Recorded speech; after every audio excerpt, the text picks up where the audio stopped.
The morning sun painted the sky orange over Haven's Edge colony.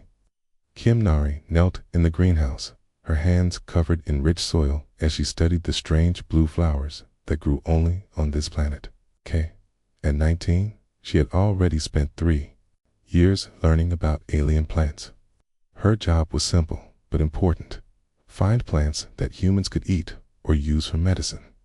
These roots grow deeper than I thought, she said to herself, carefully digging around the base of a plant.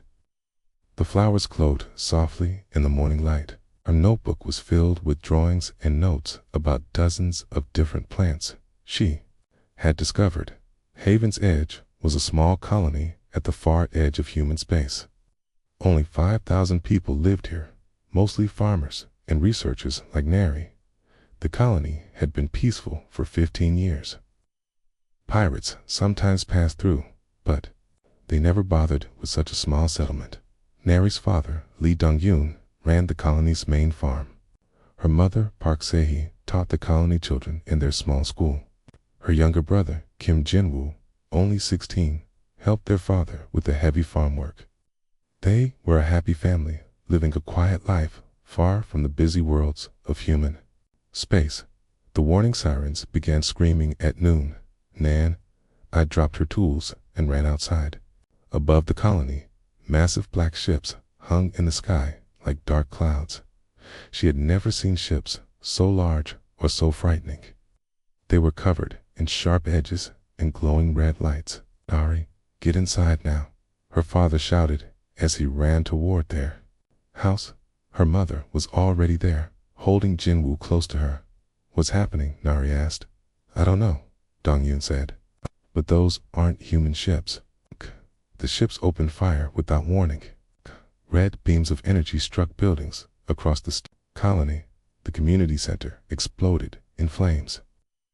The school where Se-hee taught was cut in half by a single beam. People ran screaming through the streets. Nari watched in horror as her neighbors fell. Mrs. Chen from the bakery was running with her baby when a beam struck her down. Old Mr. Kim, who fixed everyone's equipment, was trying to help others when the ground exploded under his feet. We have to hide, Se-hee whispered. But there was nowhere to hide. The alien ships had surrounded the entire colony. Smaller ships began landing in the streets. When their doors opened, creatures walked out that made Nari's blood freeze. The aliens were tall and thin, covered in gray skin that looked like metal. Their faces had no nose, just 2 slits for breathing. Their eyes were large and black, showing no emotion at all. They carried weapons that hummed with energy. Vorthok, Dong-yoon whispered. I've heard stories about them. They take prisoners for experiments. The aliens moved through the colony in organized groups. They killed most people without hesitation, but some they took alive. Nari saw them drag her friend Mingi toward their ships. Mingi was screaming and fighting, but the aliens were much stronger. Stay behind me, Jinwoo said, picking up a metal pipe from their broken fence. At 16, he was already tall and strong from farm work. Nari knew the pipe would be useless against alien weapons. The Vorthok reached their house within an hour. The front door exploded inward, and 3 aliens stepped inside. Their leader had more decorations on his armor than the others. He looked at the family with those cold black eyes. For humans, the leader said in perfect human language. 2 adults, 2 young ones. The female appears to be of breeding age. Please, Dong-yoon stepped forward. Take me if you want a prisoner. Leave my family alone. The alien leader tilted his head like a curious bird. You misunderstand human. We are not here to negotiate. We're here to collect specimens for research. Research? Se-hee asked. Your species interests us. We have heard that humans possess unusual abilities to survive and adapt. We wish to test this. We're just farmers, Dong-yoon said. We don't have any special abilities. The alien leader made a sound that might have been laughter. We shall see. He pointed at Dong-yoon and Se-hee. These 2 are too old. Dispose of them No, Nari screamed. But the other aliens were already raising their weapons. Red beams struck her parents before they could even move. They fell to the floor and did not get up again. The smell of burned flesh filled the room. Jinwoo roared with rage and swung his metal pipe at the nearest alien. The pipe connected with the creature's head, making a loud clang, but the alien barely moved. It grabbed the pipe with one hand and threw Jinwoo across the room. Her brother hit the wall hard and slumped to the floor, unconscious but breathing. Interesting, the leader said. The young male shows protective instincts and physical courage. The female shows strong emotional responses, both useful for our research. 2 more aliens entered the house. They carried strange collars that glowed with the same red light as their weapons. No, please, Nari begged as they approached her. Don't hurt my brother. Your brother will be useful if he survives the journey, the leader said. You, however, are our primary interest. One alien grabbed Nari's arms, while another fitted the collar around her neck. The moment it touched her skin, she felt a strange, tingling sensation. The collar was warm and seemed to be alive somehow. The collar will monitor your biological functions, the leader explained. It will also prevent you from harming yourself or escaping. We have invested considerable resources in this expedition.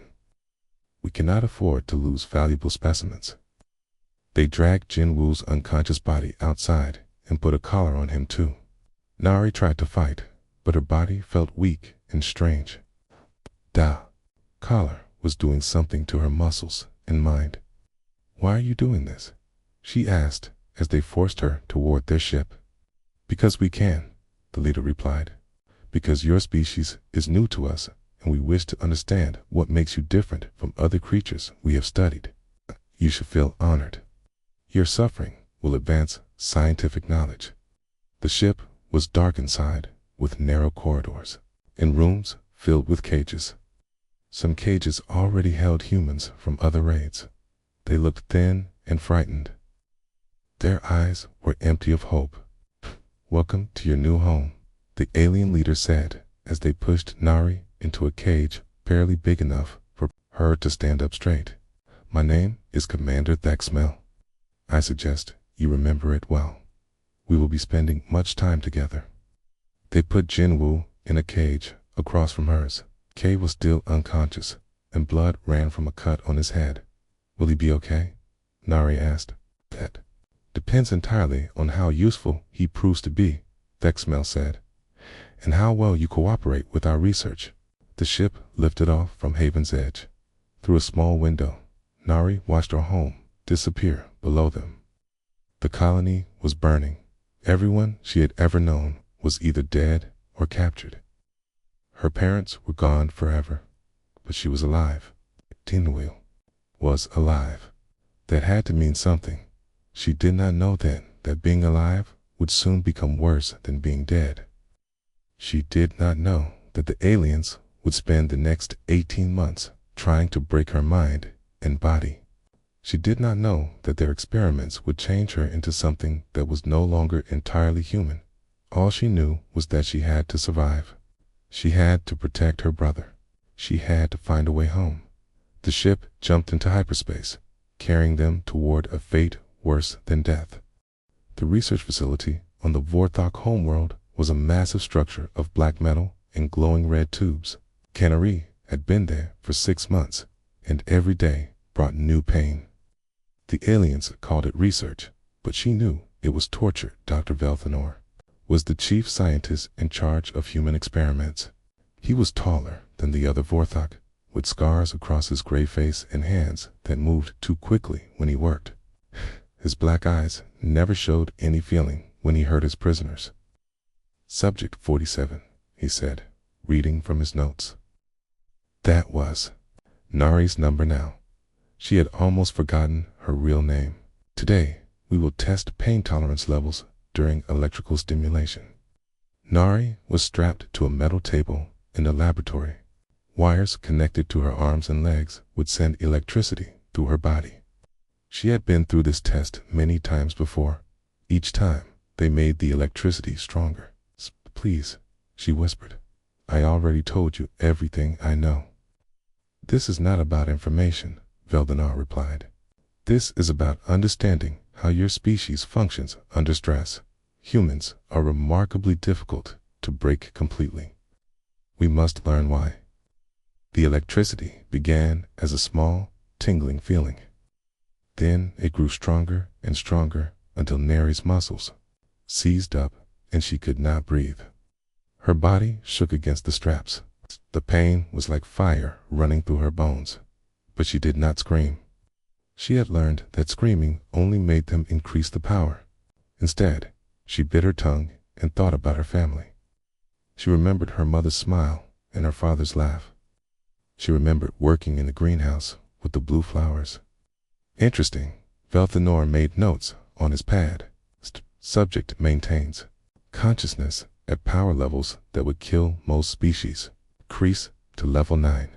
The new wave of electricity felt like her body was being torn apart from the inside. This time, she did scream, but only for a moment. Then she forced herself to be quiet again. After the test, they threw her back into her cage. Jinwoo was in the cage across from hers, but he looked terrible. The aliens had been experimenting on him too. He was thin and covered in scars from their medical procedures. Are you okay? He whispered when the guards left. I'm fine, Nari lied. She could barely move her arms, and her vision kept going dark. But she had to stay strong for her brother. In the cage next to hers was another human prisoner. His name was Cho Min-ho, and he had been captured 2 years ago during a raid on a military transport. He was older than Nari, maybe 30, and had been a soldier before his capture. You're learning, Min-ho said quietly. 6 months ago, you would scream for an hour after the electricity tests. Tao, you recover in minutes. Ka, I don't feel like I'm recovering, Nari said. Your body is adapting. I've seen it happen to other prisoners. The ones who survive long enough start to change, not on the outside, but inside. Your heart beats differently now. Your breathing is more controlled. Your pain responses are becoming muted. Nari had noticed these changes too, but she thought it was just her mind learning to cope. Is that good or bad? I don't know, Min-ho admitted. The aliens seem very interested in it. They keep taking blood samples and brain scans from the long-term prisoners. The next day brought a new type of experiment. Velthanor injected Nari with a green liquid that burned like acid in her veins. Within minutes, she was vomiting blood, and her skin felt like it was on fire. This toxin kills most species within minutes, Velthanor explained to his assistants. Let us observe how long the human survives. Nari felt like she was drowning in pain. A heart hammered in her chest, and she could not think clearly. But after an hour, the burning began to fade. After 2 hours, she was weak but alive. Remarkable, Velthanor said. The subject's immune system is adapting to neutralize the toxin. Take more blood samples. I want to understand this process. This became the pattern of her days. Each morning brought a new test, a new poison, a new way to push her body past its limits. They exposed her to radiation that should have killed her. They injected her with diseases from other worlds. They kept her awake for weeks at a time to study sleep deprivation. And somehow, she survived all of it. After 12 months, Velthanor began a new type of experiment. He started injecting her with genetic material from other species. The first injection contained DNA from a creature that could regrow lost limbs. The second was from something that could survive in vacuum. The third was from a predator with enhanced reflexes. Your species has an unusual ability to incorporate foreign genetic material, he explained during one session. Most creatures reject such intrusions violently. But human DNA seems to welcome these additions and find ways to use them. Each injection made Nari violently sick for days. But then her body would adapt and she would feel different, stronger in some ways, more aware of her surroundings. Her hearing became sharper. Her eyesight improved. Her reflexes got faster. "What are you doing to me?" she asked. "Creating something new," Veltanar replied. "You are becoming the first successful human hybrid.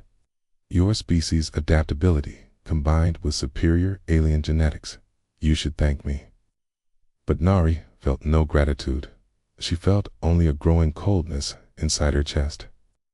The girl who had worked with flowers seemed like someone from a dream now. That girl had been soft and kind and full of hope. This new version of herself was becoming something else entirely. The breaking point came after 18 months of captivity. The aliens brought in a new prisoner, and Nara's heart stopped when she saw his face. It was Jinwoo, but not from the cage across from hers. This was a different Jinwoo, older, scarred, with the desperate look of someone who had been searching for something precious for a very long time. "This is your brother from your home colony," Velthanor announced. "He survived our initial raid and has been looking for you across the galaxy. We finally captured him last week." Nari stared at the Jinwoo. She remembered her real brother, not the broken shell in the cage nearby. He had grown taller and stronger. His eyes held a fire she had never seen before. "He had become a fighter, Nari," her brother whispered. "What did they do to you?" She realized she must look different to him. 18 months of experiments had changed her body in ways she was only beginning to understand. Her muscles were denser. Her bones were harder. Eyes reflected light differently now. "You'll now begin comparative studies," Veltanar said. "Testing the same procedures on both siblings will help us understand genetic variations within human families." They strapped Jinwoo to the table where Nari had suffered so many times.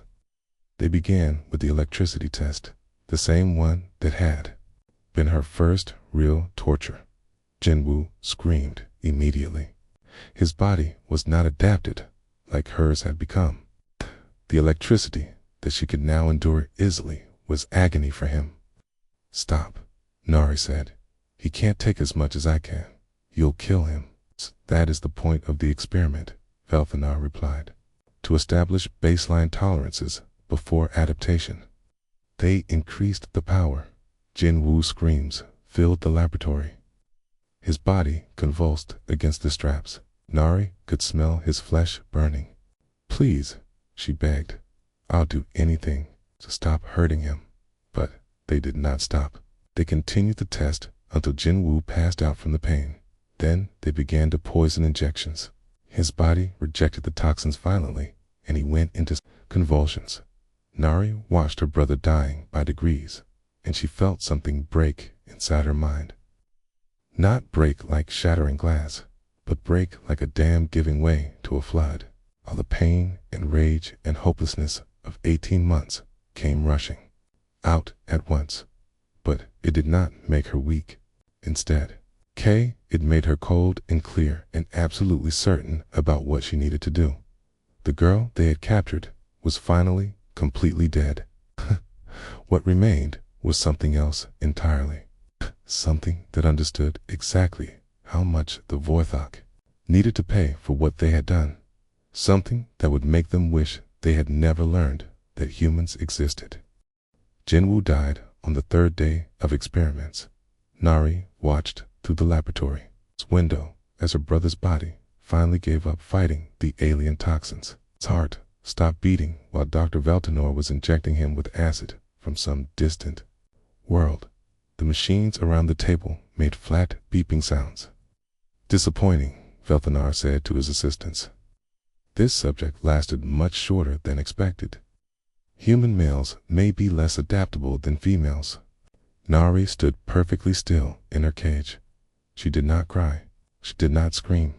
She did not beg them to try to save him. Instead, she felt something cold and final settle into her mind, like ice forming on a lake. The last part of Kim Nari that had been soft and human died with her brother. Subject 47. Velthanar called to her. "You will be next for testing." You want to see if watching your sibling's death affects your stress responses. Yes, Nari said quietly. I understand, but something was wrong with her voice. It sounded different, colder. Even Cho Minho in the next cage looked at her with concern. That night, alone in her cage, Nari felt her body beginning to change in ways that were completely new. It started as a burning sensation in her chest, like her heart was working too hard. Then the burning spread through her arms and legs. Her bones began to ache and creak like they were growing. Her muscles twitched and spasmed as they rebuilt themselves. Her skin felt tight, as if it might split open. The pain was worse than any experiment the aliens had done to her. But this time, the pain felt good. It felt like becoming something better. By morning, she was different. Her body looked almost the same, but everything felt wrong in the right way. When she moved faster than before. When she breathed, she needed less air. When she looked around the laboratory, she could see details that had been invisible yesterday. Interesting, Velthanar said when he saw her. Your biometric readings have changed overnight. Heart rate is much slower, but more powerful. Brain activity has increased in several regions. Muscle density appears to have improved significantly. He made notes on his pad with excitement. The genetic modifications are finally taking full effect. You are becoming something new. Subject 47. Something that has never existed before. They strapped her to the testing table for the electricity experiment. But when they turned on the power, Nari barely felt it. The electricity that had once made her scream now felt like a gentle tingling on her skin. Increase power to maximum, Velthanar ordered. Even at full power, the electricity was just uncomfortable. Nari lay on the table and stared at the ceiling, with no expression on her face. She could feel the current running through her body, but her new nervous system handled it easily. Remarkable, Velthanar whispered. The subject now has complete resistance to electrical stimulation. Her nervous system has been completely rebuilt. Next came the poison tests. Kay injected her with the same green toxin that had killed Jinwoo. Nari felt it enter her bloodstream, but instead of burning, it felt cool and pleasant. A modified immune system broke down the poison within minutes and turned it into nutrients. The toxin is being metabolized as food, one assistant reported. Her body is converting it to energy. They tried stronger poisons, acids that could dissolve metal, neurotoxins that shut down brain function, biological weapons that destroyed organs. None of them worked. Nari's body processed everything they gave her and became stronger. We have created the perfect hybrid, Velthanar said with satisfaction. Human adaptability combined with the best genetic traits from dozens of species. She is immune to most forms of damage and can survive in almost any environment. But they did not understand what they had really created. The genetic modifications had not made Nari into a hybrid at all. They had pushed human evolution forward by thousands of years in just 18 months. She was still completely human, but she was human in a way that had never existed before. More importantly, she was still completely human in her capacity for hatred. During the radiation tests, Nari lay in the chamber and let the deadly energy wash over her. Her new cells absorbed the radiation and used it to power biological processes that should not have been possible, while the radiation made her stronger. She planned exactly how she would kill every alien in the facility. She had memorized the daily schedules of all the guards. She knew which doors were locked and which were not. She had counted the number of scientists and how many weapons they carried. She had studied the layout of the entire building during her trips to different laboratories. Most importantly, she had figured out how to remove her control collar. The collar worked by sending electrical signals to her nervous system. Her new nervous system was no longer affected by those signals. She had been pretending to be controlled for weeks while her body finished changing. Tomorrow we will begin the final phase of experiments, Velthanar announced after a month of tests. We will start removing organs to see how quickly the subject can regenerate them. That night, Nari carefully worked the collar loose from her neck. Her new muscles were strong enough to bend the metal, and her modified fingers could manipulate the electronic locks. The collar fell to the floor of her cage with a soft click. None of the guards noticed. They had grown careless after 18 months of dealing with broken, human prisoners who never fought back. Nari stood up in her cage and looked around the laboratory with her enhanced vision. She could see in almost complete darkness now. She could hear the heartbeats of every alien in the building. She could smell their fear, though they did not know they should be afraid yet. She gripped the bars of her cage and slowly bent them apart. The metal was thick and strong, but her new muscles were stronger. The bars made small, creaking sounds as they gave way. Nari, Cho Min-ho whispered from his cage. "What are you doing?" "What I should have done months ago," she replied. Her voice sounded completely different now. It was quiet and calm, but there was something in it that made Min-ho shiver. It was the voice of something that had been created specifically to kill. She stepped out of her cage and walked to the laboratory door. Her new senses told her there were 2 guards in the hallway beyond. They were armed with energy weapons and had armor that could stop normal human attacks. But Nari was no longer normal in any way. She opened the door so quietly that the guards did not notice at first. They were talking about their plans for the next day and not paying attention to the prisoner area. "The new batch of human subjects arrives tomorrow," one guard said. "Command wants to see if we can replicate the success of Subject 47. I hope. They are more entertaining than the current batch," the other replied. "These humans break too easily now." Nari walked up behind the first guard and placed her hand on his neck. Her new strength let her crush his spine with a simple squeeze. He died without making a sound. The second guard turned around just in time to see his partner fall. He reached for his weapon, but Nari moved faster than his eyes could follow. She grabbed his head and twisted it around until his neck snapped. Both guards were dead in less than 3 seconds. "Good," Nari said to herself. "Now, let's see how entertaining I can be." She picked up their weapons and walked toward the main laboratory where Dr. Velthanar was working late on his research notes. It was time to show him what 18 months of experiments had really created. It was time to show him what happened when you pushed a human past every possible breaking point and then kept pushing. The girl they had tortured was gone forever. But the monster that remained was just getting started. Dr. Velthanar was working alone in his private laboratory when Nari found him. He was studying tissue samples from her brother's body, making notes about how human organs failed under extreme stress. He did not hear her enter the room. "Doctor," she said quietly. Velthanar turned around and saw her standing by the door. For a moment, he did not understand what he was looking at. Subject 47 was supposed to be locked in her cage. The control collar was supposed to make escape impossible. "How did you get out?" he asked, reaching for the alarm button on his desk. Nari moved across the room faster than his eyes could follow. Her hand closed around his wrist before he could touch the button. Her grip was strong enough to crack his bones. "I wanted to thank you," she said in that new, cold voice. "For all the experiments, for all the pain, for killing my brother while I watched." Velthanar tried to pull away, but her grip was like steel. "The guards will come. You cannot escape this facility." "The guards are dead," Nari replied.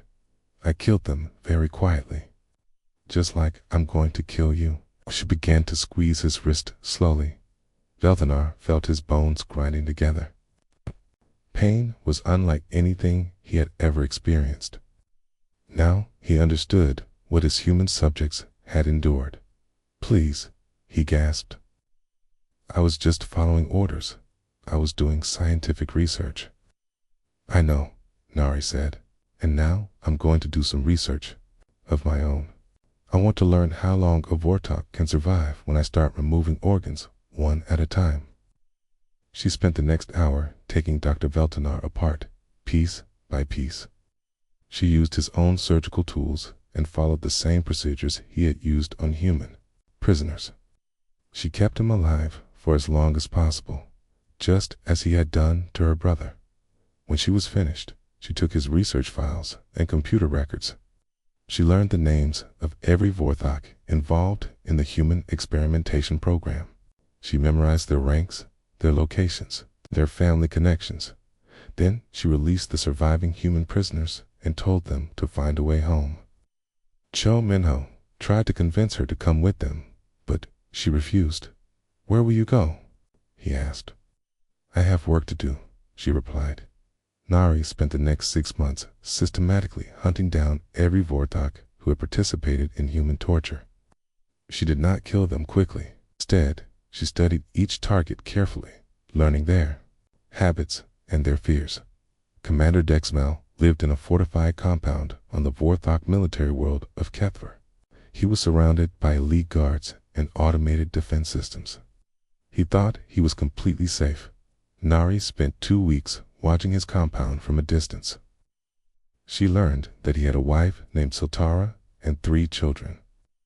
She learned that he visited a private club every 5th day to drink with other military officers. She learned that he was afraid of the dark because of an incident during his childhood. On the night she chose to attack, Nari entered his compound without triggering any alarms. Her new abilities let her move through shadows like smoke and climb walls like a spider. The guards never knew she was there. She killed the guards one by one, always from behind, always silently. Left their bodies where Dexmel would find them when he returned from his club. Each body was positioned to spell out a message in Vorthok letters. The message said, "The human girl remembers you." When Dexmel came home and found the bodies, he immediately called for military backup. But Nari was already inside his house, waiting in his bedroom closet. She had been there for hours, listening to his family sleep. "Wife," she whispered in the darkness when he entered the room. "Children? Family? Do you remember what those words mean?" Dexmel spun around, trying to locate her voice. "Who are you? Show yourself." Nari stepped out of the shadows. In the dim light, Dexmel could see that she looked human, but there was something wrong with her movements. She moved too smoothly, too quietly, like a predator that had evolved specifically to hunt. "I am Subject 47, she said. "From the Haven's Edge colony. You killed my parents in front of me. You gave me to Dr. Veltanor for experiments. Do you remember now?" Dexmel's face went pale. "That's impossible. You were just a weak human female. You could not have escaped our facility." "You're right," Nari agreed. "That girl could not have escaped. But I am not that girl anymore. I am what you made me into." Asay told him exactly what she had done to Dr. Veltanor. She described every detail of the doctor's death in the same clinical way that Veltanor had described his experiments. Dexmel began to shake with fear. "What do you want?" he asked. "I want you to understand something," Nari replied. "Atiz thought humans were weak because we feel pain and love our families. You were wrong. Those things don't make us weak. They make us dangerous when you take them away." She killed Dexmel slowly, making sure he suffered for every human who had died on Haven's Edge, but she did not harm his family. She left them alive to spread the story of what had happened. News of the attacks began spreading through Vorthok space. Military officers started requesting transfers to safer positions. Scientists abandoned their research stations. Government officials hired extra bodyguards, but none of it helped. Nari could track her targets across entire star systems. She could survive in the vacuum of space for short periods. She could heal from injuries that would kill normal humans. Most importantly, she'd never forgot a face or forgave a crime. Dr. Kyoseth had been Veltanor's assistant for 5 years. He had personally injected Nari with dozens of experimental toxins. She found him hiding on a remote research station at the edge of Vorthok territory. "Please," he begged when she cornered him in his laboratory. "I only followed orders. I never made the decisions." "I know," Nari said. "But you enjoyed watching us suffer. I could see it in your eyes during the experiments. You liked hearing us scream." Okay. She gave Dr. Kylesith the same treatment he had given to human prisoners. When she was finished, she uploaded all his research files to the Galactic Information Network. Now every species in known space could read about Vorthok experiments on sentient beings. The Vorthok government tried to hunt her down with their military forces. They sent elite soldiers and advanced warships to capture or kill her. But Nari was no longer bound by normal physical laws. She could hide in places no one would think to look, and strike from directions that should have been impossible. Admiral Mortok led a fleet of 12 warships to the planet where Nari was reportedly hiding.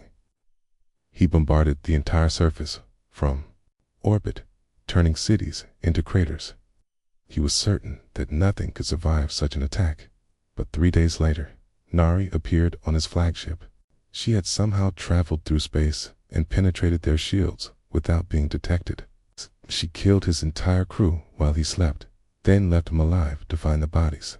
"How?" was all he could say when he found her standing on his bridge. "You made me into something that doesn't follow your rules," she replied. "Something that can't be stopped by your weapons or your logic. If you wanted to study human adaptability, congratulations, you succeeded." She left him drifting in space with no crew and no hope of rescue. The story of the ghost ship would become legend among Vorthok sailors. After 18 months of hunting, Nari had killed or destroyed everyone directly responsible for human experimentation. The Vorthok military was demoralized, and their government was in chaos. Fear of the human monster had spread to every corner of their empire, but the Vorthok leaders made one final mistake. Instead of asking for peace or trying to negotiate, they decided that the only way to stop Nari was to eliminate all humans everywhere. They began planning a massive military campaign to destroy Earth and every human colony in the galaxy. They thought that without any humans left alive, their nightmare would finally end. They did not understand that attacking humanity as a whole would awaken something much worse than one transformed human seeking revenge. They were about to learn that Nari had not been humanity's final form. She had been just the beginning. The attack on Earth began at dawn. 1,000 Vorthok warships appeared in Earth's solar system without warning. They had come to end the human species once and for all. High Command believed that killing every human in the galaxy was the only way to stop the monster they had created. They were wrong about everything on Earth. People looked up at the sky and saw the alien ships blotting out the sun. The human military scrambled their forces, but everyone knew it was hopeless. Earth's defenses could not stop such a massive fleet. But something strange began happening in cities across the planet. Sarah Chin was a teacher in New Beijing when the ships appeared. She was helping her students evacuate when she felt a burning sensation in her chest. Her heart began beating faster and faster until she thought it might explode. Then her vision became sharper than it had ever been before. "Teacher Chen," one of her students said, "your eyes are glowing." Sarah looked at her reflection in a window and gasped. Her eyes were now bright silver, just like the stories described the monster girl who had been hunting Vorthok across the galaxy. She was not the only one in London. Dr. James Park felt his bones becoming denser and stronger while he was treating patients in the hospital. In Tokyo, engineer Lisa Kim discovered she could suddenly calculate complex mathematics in her head at impossible speeds. In Moscow, soldier David Lee found that his reflexes had become so fast he could dodge bullets. Across Earth and every human colony world, the same transformation was happening. Men, women, and children were becoming something more than human, something that could fight back against impossible odds. Nari felt it too. She was on the Vorthok homeworld when the change began spreading through humanity. She had been planning to attack the High Command building when she suddenly felt connected to every human in the galaxy. She could sense their fear, their anger, and their desperate need for protection. So that's what I really am, she said to herself. She finally understood what the Vorthok experiments had actually accomplished. They had not created a hybrid or a super soldier. They had created the first example of what humanity could become when pushed beyond all limits. Her transformation had awakened dormant potential in the entire human species. Now, faced with the threat of total extinction, every human was evolving at once. The first Vorthok landing ships reached Earth's surface, expecting to find helpless civilians waiting to be slaughtered. Instead, they found teachers who could tear through their armor with bare hands. They found farmers who could survive direct hits from energy weapons. They found children who could move faster than their targeting systems could track. The battle for Earth lasted only 6 hours. The transformed humans did not need weapons or vehicles. They could leap between buildings, survive in vacuum, and regenerate from injuries that should have been fatal. Most importantly, they fought with the same cold fury that Nari had shown during her hunt for revenge. Admiral Sexthal watched his invasion force being destroyed from his command ship in orbit. His soldiers were reporting impossible things. Humans were surviving direct hits from ship weapons.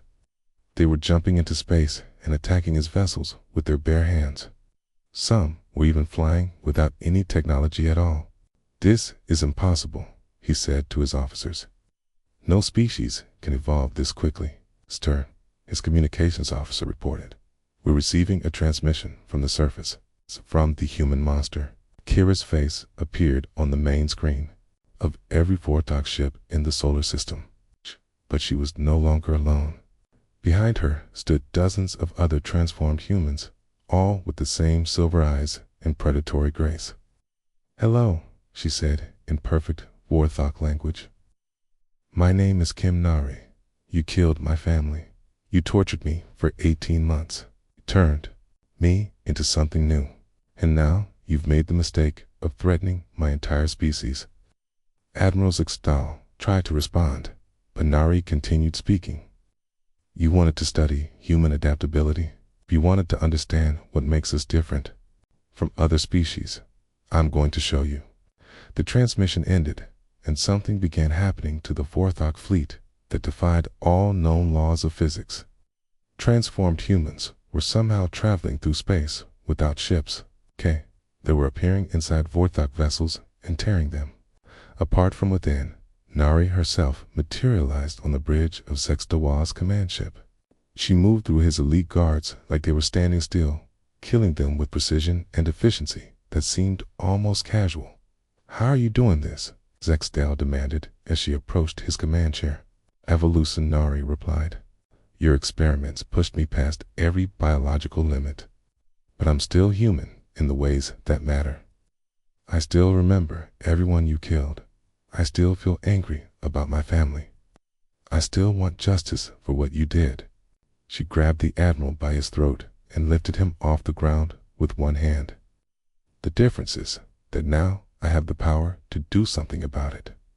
The battle for the Vorthok homeworld began 3 days later. Nari led an army of transformed humans across the galaxy to the heart of the Vorthok Empire. They did not need transport ships or supply lines. They could survive in the vacuum of space and travel faster than any known technology. The Vorthok military tried everything they could think of. They used weapons that could destroy entire planets. They released biological weapons that killed every living thing they touched. They even tried to negotiate and offer surrender. Nothing worked. The transformed humans were no longer bound by normal physical laws. They had become something that existed beyond the understanding of conventional science. They were still recognizably human in appearance and behavior, but they possessed capabilities that seemed almost magical. most terrifying of all, K, retained the human capacity for strategic thinking and emotional motivation. They were not mindless monsters or uncontrolled weapons. They were intelligent predators with a clear goal and absolute siege determination to achieve it. The siege of the Vorthok capital lasted 1 week. When it was over, the Vorthok Empire had ceased to exist. Their government was destroyed. Their military was scattered. And their surviving population was confined to a few remote worlds under human supervision. Nari stood in the ruins of the High Command building where the decision to torture humans had been made. Around her, the transformed humans waited for her orders.